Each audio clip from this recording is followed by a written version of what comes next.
Tenders and turntables.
The big stations at both ends of the line,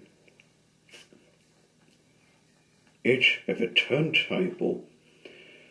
The Fed controller at the maid so that Henry, Edward, Gordon and James can be turned round. It is dangerous for tender engines to go fast backwards. Tank engines like Thomas don't need turntables. They can go just as well backwards as forwards.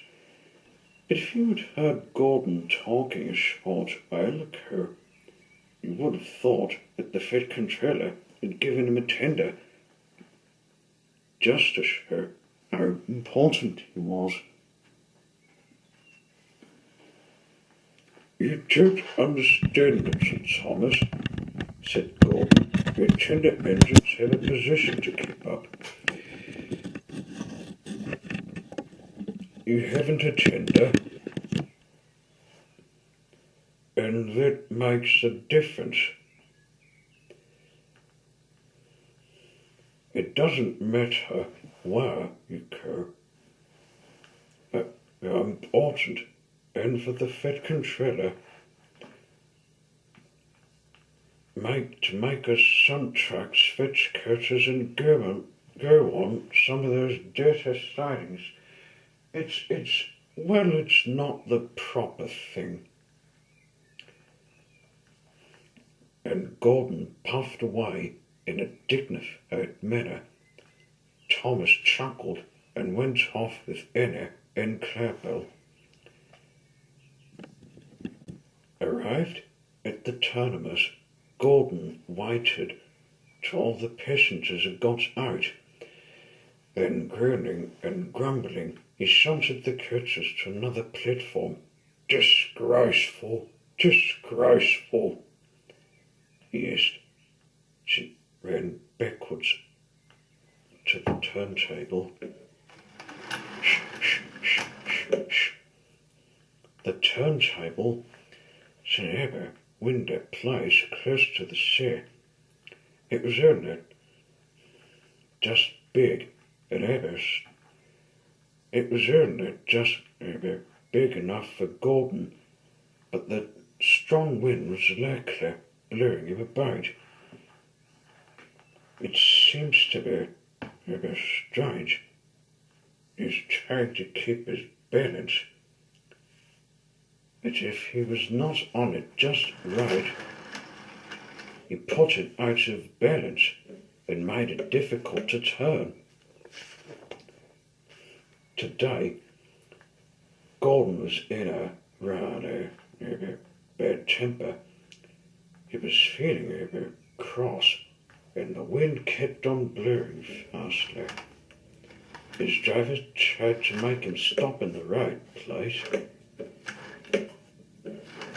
but Gordon wasn't really trying hard enough, and wasn't trying to best.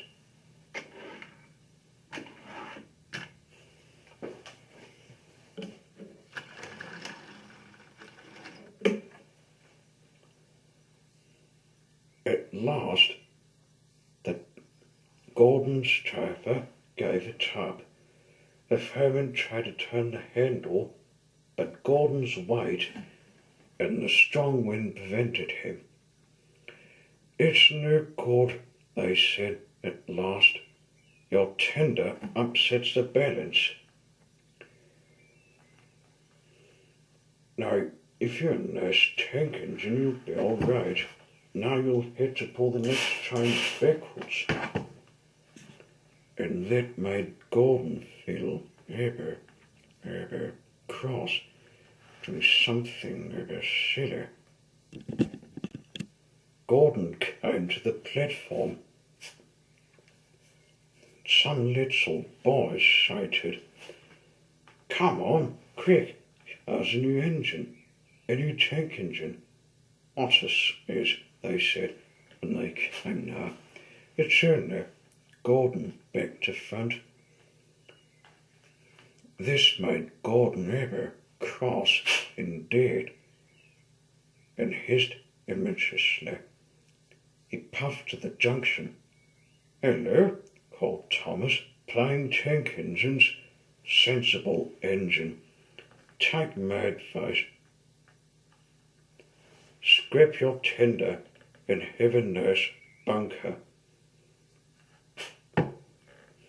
Gordon was still looking ever cross, but didn't answer.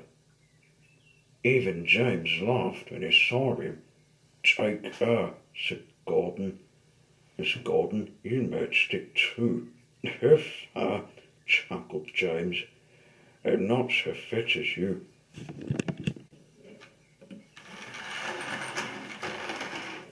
"It mustn't stick," thought James anxiously.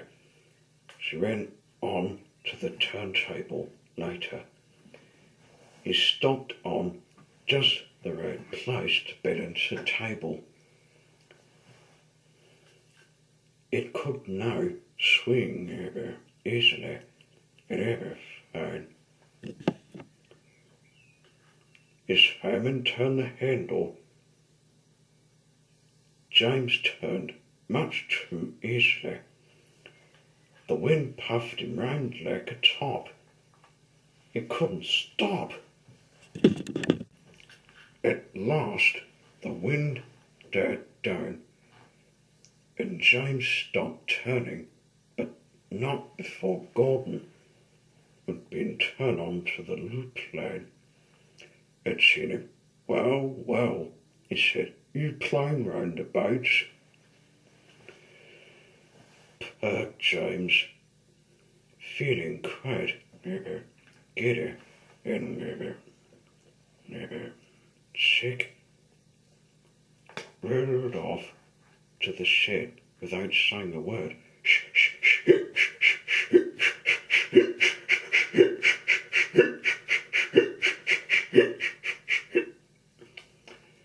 "See what I mean?" He is feeling ever giddy and ever sick. It is looking ever green. Is it not feeling ever well and ever fine?